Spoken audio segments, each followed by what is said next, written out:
यानी दलित मर रहा है, मरने दे। मैं पूछता हूं आपसे कि पूरे बिहार का लॉ एंड ऑर्डर किसके पास है? आपके पास है। आप तो पुलिस करके रहा, जो दलित के पास अत्याचार हो रहा था, और जो करने वाला वर्ग था उसको नहीं दिखा था लॉ एंड ऑर्डर।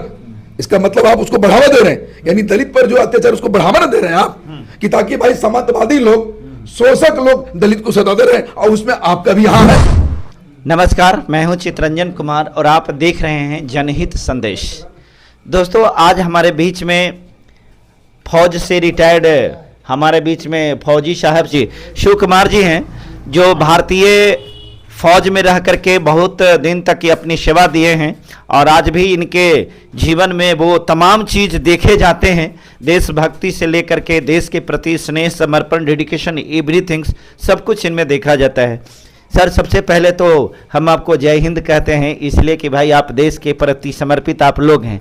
लेकिन एक सवाल ये है, आप फौज से जुड़े हुए हैं, शासन प्रशासन से जुड़े हुए हैं, आपके जीवन में भी अनुशासन बहुत रहा होगा, और हाल ही फिलहाल में एक जो वायरल कंटेंट है, जो डीजीपी साहब बिहार के हैं, उन्होंने एक बयान दिया है। आपको मालूम है कि बिहार में किस प्रकार से दलितों के ऊपर शोषण, जुल्म, अत्याचार होता है।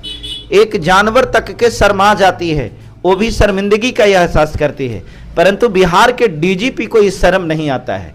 बिहार के डीजीपी बेहयाई को, हद को पार करते हुए, आपको तकलीफ शायद हो रही होगी चूंकि आपके विभाग के हैं, लेकिन फिर भी हम ये बात कहना इसलिए मजबूरी है कि कहते हैं कि अगर कोई भी थाना SC ST मामले में फर्जी केस दर्ज करेगा तो उस थाना के ऊपर कार्रवाई होगी। अब आप ये बात बताइए कि FIR दर्ज किए करने से पहले ही आपको कैसे पता चल जाएगा कि ये फर्जी है कि असली है? सबसे पहले सर, जय भारत, जय संविधान, और आपके चैनल को भी बहुत बहुत धन्यवाद। मैं स्पष्ट कर देना चाहता हूं कि sir, law and order, belt की नौकरी जो करते हैं उनके लिए डिसिप्लिन बहुत ज़रूरी होती है। वो जो बोलते हैं, वो जो आदेश देते हैं, उसको उस जनता, वो प्रदेश की पूरी जनता सुनता है, चाहे वो गरीब वर्ग से हो, चाहे अमीर वर्ग से हो। जातिवाद की बात मैं यहाँ नहीं बोलूँगा सर।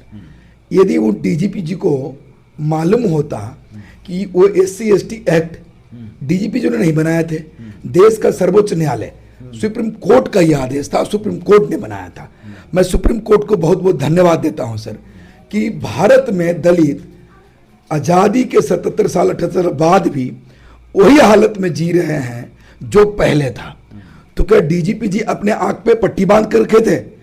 अगर कोई दलित SC ST केस करने जा रहा है थाने में, तो मैं दावे के साथ कहता हूं डीजीपी साहब आप सुन लीजिए कि वो SC ST व्यक्ति पागल नहीं है जो थाने गया है, क्योंकि ज्यादातर दलित समाज गांव में बसता है, देहातों में बसता है, क्योंकि जो शहर का दलित थोड़ी बहुत आगे निकल चुका है, उन पे किसी की हिम्मत नहीं आके दिखाने की। शोषण कहाँ हो रहा है? गाँव में। गाँव के दलित अभी भी समाज से कटा हुआ, पढ़ा लिखा कम है। उनको यह पता नहीं होता कि मुझे SC ST करना है, वो साथ थाने पहुंचता है। मैं वो थानेदार को धन्यवाद देना चाहूंगा जो डीजीपी की बात को कह रहा है। डीजीपी धमकी दे रहा है ना डीजीपी साहब, कि यदि आप SC ST के बिना वेरीफाई किए लेते हैं तो आप सस्पेंड हो गया। तो मैं डीजी साहब से पूछता हूं, इसका मतलब आप सुप्रीम कोर्ट को नहीं मानते हैं? आपके लिए सुप्रीम कोर्ट जीरो है। आप ये निर्णय लेने वाले कौन होते हैं कि पहले थाना वेरीफाई करे तब उसको केस को लो, नहीं तो उसको मैं सस्पेंड करूंगा? तो ये मैं बता दूं डीजीपी साहब को कि डीजीपी साहब, भारत का ये लोकतंत्र है, लोकतंत्र में न्यायपालिका भी एक चौथी स्तंभ, जो मजबूत स्तंभ है, और उसका कर्तव्य बनता है कि भारत में यदि कमजोर वर्ग, दलित वर्ग के ऊपर शोषण हो रहा है, तो वह आदेश दिया था कि नहीं, शोषित वर्ग का FIR का मतलब क्या होता है? First information report. तो भाई ये तो लेना ही का हक बनता है ना थाने का।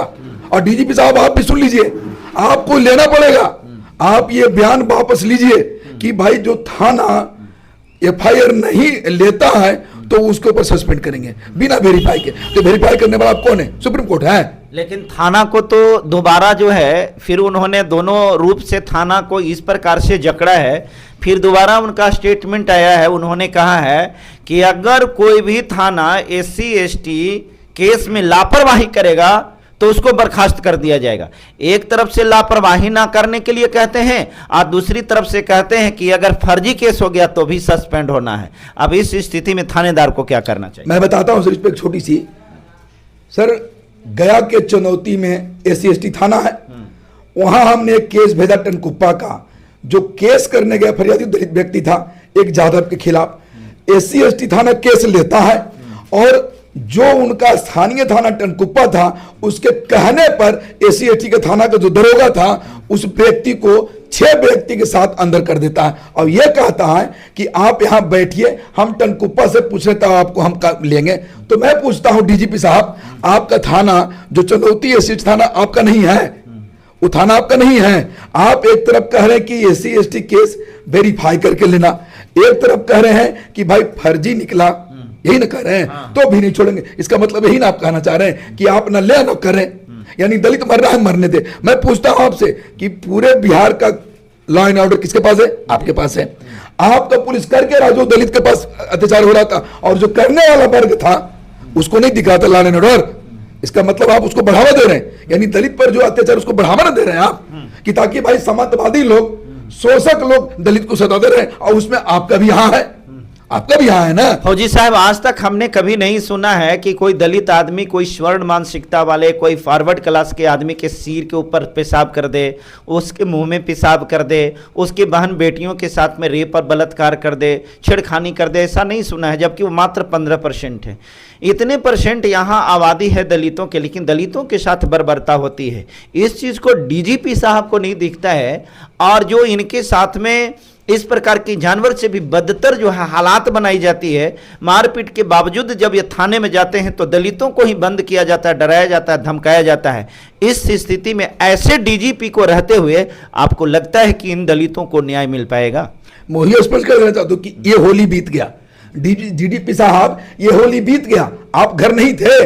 इस होली में 16 प्लस दलितों का हत्या हो गया, रविदास जी की मूर्तियां तोड़ के बाहर बघार में फेंक दिया गया। तब डीजीपी का लॉ एंड ऑर्डर कानून काम नहीं कर रहा था। यदि वो समाज, क्या ये होली आपका होली क्या दलित का खून मांगता है, दलित का बलिदान मांग रहा है? आप कहना क्या चाहते हैं?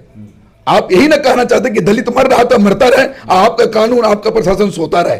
और आप कहीं ना कहीं, मैं यही बोलूंगा कि आपके हाथ में प्रशासन है, आप उसको मतलब सोने बोल रहे हैं ना, यानी बोल रहे हैं कि दलित पर अत्याचार होता रहे, तुम सोते रहो, ना तुमको हम लेने देंगे ना उस पर कार्रवाई करने देंगे, यही ना कहना। तो मैं आपको बता देता हूं डीजीपी साहब, बिहार में एक अम्बेडकरवादी मंच यानी राजनीतिक दल मनोज भारती जी के तत्वाधान में बन चुका है, जो आपके जैसे डीजीपी जो पकड़ा गया, सठिया गया ना, आपको जाकर सेक्रेटरी को दिखाइए।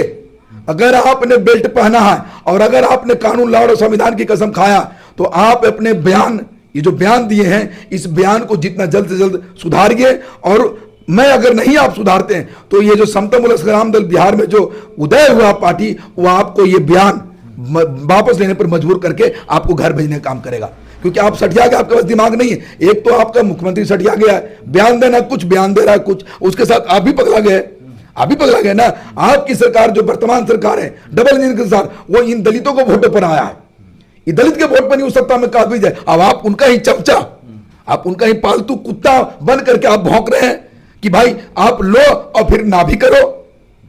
अनुसूचित जाति संरक्षण के लिए अनुसूचित जाति अधिनियम के तहत जो होता है, एक आयोग बनाया जाता है जिसको SC ST आयोग कहते हैं। फिलहाल कुछ दिन पहले बने थे और कुछ ही दिनों के बाद जो है उसको भंग भी कर दिया गया। इस स्थिति में कभी भी दलितों को बिहार में न्याय जो है ये नहीं मिल पाया है। तो क्या बिहार के लोगों के पास में कोई विकल्प है? क्योंकि ऐसा माना जाता है कि जब तक यहाँ के दलितों के हाथ में सत्ता नहीं होगी, जब तक वो सत्ता में नहीं पहुंचेंगे, जब तक मास्टर चाबी इन दलितों के पास में नहीं होगा, तब तक इनको न्याय कोई देने वाला नहीं है। आप इसको किस रूप में देखते हैं? सर, आपने क्वेश्चन बहुत बढ़िया कि इसकी व्याख्या तो लंबी हो जाएगी सर, बट मैं शॉर्ट में कहता हूं कि भारत देश में कोई बहुजन नेता, दलित का नेता चमकता हुआ सितारा मानवर कांसीराम साहब कहे थे, जाओ दीवारों पर लिख दो मुझे यहाँ का शासक बनना है। मैं इस पर स्पष्ट कर दूं सर कि जब तक बहुजन का, यानी जो बोलते हैं 85 का मूल निवासी का, या मैं स्पष्ट कर दूं सर, जब तक बिहार के राजनीति के साथ साथ भारत की राजनीति में मानवर कांसीराम साहब के कथन को अगर सत्य नहीं करता, यानी सत्ता के चाबी उनके हाथ में न लेता सर, तब तक दलितों पर शोषण होता रहेगा। रही बात बटने की करने की, तो मैं बोल दूं सर, ये हमारे माननीय मनोज भारती जी ये बटने और कटने पर स्पष्ट बात बोलते हैं सर, कि मायने रखता है कि पार्टियां कितनी है और पार्टी का नेता कौन है। वोट पार्टी पर नहीं बढ़ती है, वोट नेता पर मिलता है। तो मैं कह दूं डीजीपी साहब कि बहुत दिन अब नहीं है कि जो आप इस दलितों को कार्रवाई को आप रोक सके। क्यों कि इसके कारण मैं बोला, व्याख्या लंबी होगी सर। अभी जो बिहार में कुछ पार्टियां नई बुलबुले की तरह उगा है, उनको क्या जरूरत है भाई दलितों को ही बस्ती में भीम समाप्त करने की, भीम पंचायत करने की, भीम क्लब करने की, भीम बात करने की? तुम हमको सिखाएगा कि हमको क्या करना है भीम साहब को, बाबा साहब के ऊपर? तुम अपने बस्तियों में सिखाओ। मैं पूछता हूं उन मनुवादियों नेताओं से और कठमुल्लो नेताओं से, कठमुल्लो पार्टियों से, कि जब चुनाव आता है तो तुमको बाबा साहब याद आता है? तुमने कितने बार बाबा साहब की अम्बेडकर जयंती मनवाया है? और जब चुनाव आ जाता है तो तुमको याद आता है बाबा साहब, और जब चुनाव खत्म हो जाता है तो तुम उन्हीं बाबा साहब का शब्दों से अपमान करता है। हमारे एक तड़ीपार गृह मंत्री है, बोला अंबेडकर अंबेडकर अंबेडकर, ये नाम लेते रहते हैं, इतना भगवान का नाम लेता तो स्वर्ग चला जाता। मैं पूछता हूं तड़ीपार से, तुम्हारे ऊपर कानून देशद्रोह का लगा हुआ है और तुम गृह मंत्री बन के बैठे हुए हो, तुम्हें मैं पूछता हूं कि तुम्हारा कितना खानदान स्वर्ग चला गया भगवान का नाम लेने से? क्या इसका स्पष्टीकरण तुम दोगे? तुम मत भूलो कि उन्हीं के कानून, उन्हीं के संविधान बनाए पर भारत का संविधान है। भारत एक लोकतांत्रिक देश है। और यह भी कह दूं, उन्हीं का हक लेकर तुम बने हुए तुम्हारा प्रधानमंत्री, क्योंकि प्रधानमंत्री स्पष्ट कर दूं ओबीसी समाज से आते हैं। हमारे नीतीश बाबू ईबीसी समाज से आते हैं, उन्हीं के देन से मुख्यमंत्री पद पर बैठे हुए और रह चले बाबा साहब का अपमान करने के लिए। तो मैं बिहार के तमाम बहुजन समाज से, दलित समाज से यह कहूंगा कि अब समय आ गया है इनको सत्ता से बाहर फेंकने की।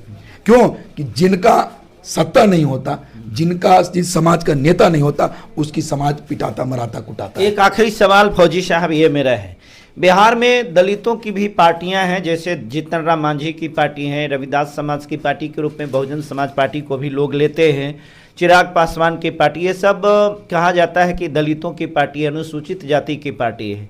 लेकिन ये सारे लोग यहाँ दलित को ही एक प्रकार से गुलाम और बंधुआ बना करके रखे हुए हैं। उन पार्टियों को रहने के बावजूद भी यहाँ के दलितों को आज तक के कभी न्याय नहीं मिला। इन पार्टियों को आप किस रूप में देखते हैं और इन पार्टियों के समर्थन करने वाले लोगों को कैसे देखते हैं? बहुत अच्छी बात आपने पूछा सर। मैं तो इस पर चर्चा बार बार करता हूँ कि भाई मुझे अगर संभालना हो तो कितना समय चाहिए आपको? आपने मेरा 44 साल खा गए। मैं बार बार बोलता हूं सर कि बिहार के दलितों को संभालने के लिए समता मूलक संग्राम दल से पहले भी अनेक पार्टियां हैं जो दलित के नाम पर वोट बैंक की कुर्सी पर पहुंचा भी। जीतन राम मांझी जी हो, चाहे चिराग पासवान जी तो कल आए हैं सर, मैं उनके पिताजी को कह देता हूं, रामविलास पासवान जी हो, या तो आरजेडी के सुप्रीमो लालू प्रसाद यादव जी हो, चाहे तो नीतीश बाबू हो, सर तमाम झारखंड तमाम नेताओं से कहता हूं सर कि ऐसी क्या जरूरत पड़ी कि जो आप दलित के नाम पर पार्टियां बनाते हैं, दलित के वोट बैंक लेते हैं और सत्ता में जाने के बाद अब दलित का ही शोषक बन जाते हैं। मैं उन महान क्रांतिकारी विचार सहित, अमर सहित जगदेव बाबू जी को याद करना चाहूंगा। उन्होंने बोला था कि मेरी संख्या बल के बगैर तुम सत्ता में पहुंच नहीं सकते हो, लेकिन तुम्हारी संख्या बल के बगैर मैं सत्ता में पहुंच सकता हूं। मैं बिहार के तमाम दलित बहुजनों से आह्वान करना चाहूंगा, वो समय आ गया जगदेव बाबू के कथन को सत्य करने की, कि आप जगदेव बाबू के कथन पर चलिए और बिहार के सत्ता, ये जो दोगले चेहरे वाले, ये जो डबल चेहरे वाले, जो हमारे नाम पर पिछले 44 साल से शोषण करें, इनको बाहर तक रास्ता दिखाने के लिए। हमारे मानवर कांसीराम साहब बोले थे कि कांग्रेस एक नागनाथ एक सांपनाथ। मैं ये नहीं कहूंगा सत्ता के चाबी वो भी पहुंचे थे, परंतु मैं कहना चाहूंगा कि वो जब बोले थे बात तब समय कुछ और था, अभी समय कुछ और है। हम ये दोनों को नकारना पड़ेगा भाई। संख्या ये दोनों को नकारना पड़ेगा तो किसके साथ जाना पड़ेगा? बिल्कुल, ये दोनों को नकारना पड़ेगा। और हमें, मैं यही कहूंगा यहाँ बहुजनों की जो समता मूलक संग्राम दल अभी उदय हुआ, एक अम्बेडकरवादी सोच के साथ बिहार के नहीं पूरे भारत के तमाम पर एक गठन करके सत्ता की चाबी अपने हाथ में लेनी पड़ेगी। तो समता मूलक संग्राम दल के आने के बाद यह समता मूलक संग्राम दल में लोगों को शामिल होना चाहिए और उसी के हाथ को मजबूत करना चाहिए, इसी को पॉलिटिकली रूप में सपोर्ट करना चाहिए। शायद आप ये करें? जी मैं बिल्कुल, हाँ जी बिल्कुल, मैं स्पष्ट कर देता हूं कि अभी तक के अंबेडकर साहब के नाम पर पार्टियां बनी। अभी आपने बोला सर कि दलित के नाम पर अनेकों पार्टियां बनी। मैं बोल रहा था, यह स्पष्ट कर देना चाहता हूं कि बिल्कुल मैं कहूंगा स्पष्ट कि अंबेडकरवादी के नाम पर अनेक पार्टियां बनी, लेकिन उनका मिशन, सिद्धांत और गरीबों का उत्थान ये पूरा अधूरा है। समता मूलक संग्राम दल ये दावा करता है, ये स्पष्ट कर दूं कि समता मूलक संग्राम दावा करता है कि जो बाबा साहब के नाम पर छोटा खोख लेकर के पिछले 44 साल, मैं 44 साल इसलिए बोल रहा हूं कि बिहार में तमाम पार्टियां जो बहुजन के नाम पर बनी लगभग 44 साल, 40-44 साल, तो मैं उनको एक उदाहरण पेश करना चाहता हूं कि 2025 की लड़ाई आपके सामने होगा और बिहार में समता मूलक संग्राम दल के रूप में एक मजबूत अम्बेडकर पार्टी बनेगा जो समता, समानता, बंधुत्व की बात करेगा और समाज की अगुवाई करेगा। और ऐसे ऐसे पार्टी हैं, डीजीपी को कंट्रोल में लगा, लगाम लगाएगा और तब बिहार के दलितों को न्याय मिलेगा। भाई सत्ता मेरे हाथ में होगा दीदी, ऐसे डीजीपी को तो मैं कुछ भी कर सकता हूं। सत्ता मेरे हाथ में, डीजीपी बोलेगा नहीं। डीजीपी बोल रहे इसलिए ना कि सत्ता इनका दलाल है, तभी तो डीजीपी बोला डीजीपी इनका दलाल है। ये चाह रहे हैं कि मैं कुछ भी बोलूं, किसी कीमत पर इनको दबा दिया जाए। अभी वर्तमान समय जो आप देख रहे हैं इसमें क्या हो रहा है, किसी भी कीमत पर दलितों का वोट का गोलबंद किया जा रहा है। अभी एक नया पियक्कड़ पांडे आए हैं, वो कह रहे हैं कि मैं बिहार बदलूंगा। पियक्कड़ पांडे मतलब? पियक्कड़ पांडे मतलब पीके, अच्छा, प्रशांत किशोर को, अच्छा, जो आप समझिए सर। हाँ। पीके आया है, मैं उनकी उदाहरण मैं ऑनलाइन नहीं बोलूंगा लेकिन स्पष्ट करूंगा कि वो जो बिहार के जो जनता के बीच में जो काम कर रहे हैं वो लोकतंत्र की हत्या है। भाई हमारे महान नेताओं में ठीक है भाई, लोकतंत्र है और राजनीतिक पार्टियां हैं, एक दूसरे के विरोधाभास होता है, लेकिन जितने मेरे पार्टियां थी, जितने मेरे नेता थे जो समाजवाद के पुरोधा थे, सभी ने सभी वो जन नेता थे। प्रशांत किशोर को मैं कह देना चाहता हूं, आप जन नेता नहीं, आप लोकतंत्र के हत्यारा है। ये कहीं ना कहीं एक लोकतंत्र पर धब्बा है कि आप पैसे से खरीद रहे। भाई ये भारत एक गरीबों का देश है, भारत एक किसी प्रधान देश है, भारत गांव का देश है। तो आप गांव की तरफ चलिए, आप गांव के विकास करिए। आपके पास कहां से करोड़ रुपया आ गया? जब बिहार में बाढ़ आया तब आपके कहां थे नींद? जब छपरा में 80 लोग दारू पी के मर गए तब कहां थे आप? और आप करोड़ों रुपए खर्च कर एक दिन में, आपकी गाड़ियां पैसों के बल पर दौड़ रही है, आपका कार्यकर्ता पैसों के बल पर दौड़ रहा, आप गली गली एक एक आदमी को पैसे के लेके खरीद रहे हैं। ये राजनीति का वो है। मैं कह देना चाहता हूं अभी सरकार को, जो वर्तमान सरकार है और जो केंद्र सरकार भी, कि कहीं ना कहीं ये पियक्कड़ पांडे प्रशांत के लोकतंत्र के लिए धब्बा है। आप पैसे के बल पर लोकतंत्र स्थापना करना चाह रहे हैं। पैसे के बल पर लोकतंत्र स्थापना होता है तो फिर जो हमारे समाजवाद के नेता थे, इसका मतलब उनको लोकतंत्र नहीं आता था, उनको राजनीति नहीं आती थी।